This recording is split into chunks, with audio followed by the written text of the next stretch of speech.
Hi, Gimbanyans!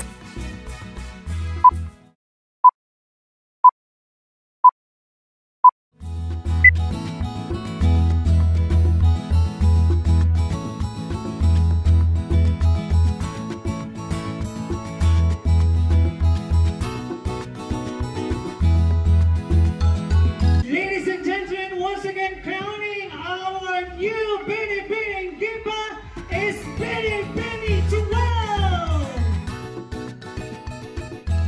Childhood dream ko po talaga ang pagsali sa mga pageant. And isa sa mga naging inspiration ko po is si Catriona Gray. Kasi when she walks on stage with confidence and poised po talaga. So that is something na gusto kong i-left din sa mga Gimbanyans. So that is something that I want to leave din sa mga Gimbanyans ko na ma-inspire sila na sumali din sa mga pageants. Because it's not all about beauty talaga. It's all about how you can inspire other people. And that is what I am doing right now. What I want to share po talaga sa mga Gimbanyans is yung story ko. I really came from a very humble beginning. I was exposed to bullying, and that is something na nag-trigger po talaga sa akin sa mga anxiety ko and yung mga emotional breakdowns ko po. And na-lost din yung confidence ko. So, sa pagsali ko po ng Binibining Gimba, I gained really confidence. Nagain ko po yung sarili ko, na-redeem ko yung sarili ko. And yun ang gusto kong makita ng mga Gimbanyans, lalo na sa mga kabataan. Kasi alam ko na pagdating sa mga kabataan, exposed talaga sila sa bullying. And naapektuhan din yung mga mental health nila. So, I want to be their support system. Of course, God. Dapat hindi natin makakalimutan si God. And second, yung mga family natin. Andyan pa sila. Katulad ko po ngayon, kasama ko pa yung mga family ko.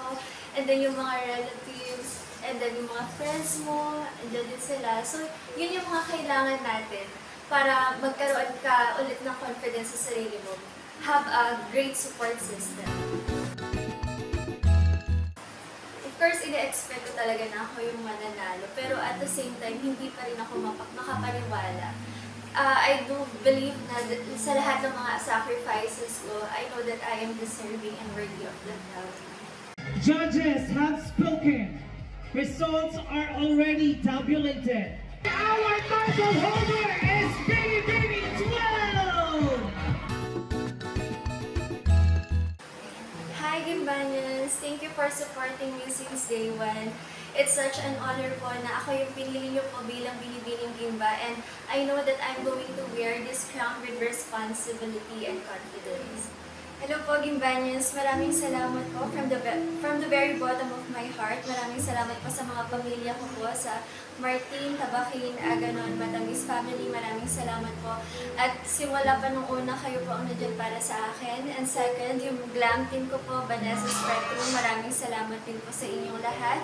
And yung Binibining Gimba 2024 production staff, maraming salamat po. Lalo na po kay Sir Tony, maraming salamat po sa opportunity na binigay niyo po sa akin. And of course, sa mayor po ng Gimba, Sir Hasalito Galapon, maraming salamat. And our tourism officer, Miss Rhea Leyva, maraming salamat din po. At sa lahat po ng mga friends ko po dyan, lahat po ng mga silent supporters ko po, maraming salamat po sa inyong lahat. Thank you. Hi! This is Ritz Villa Martin, your Binibining Gimba 2024.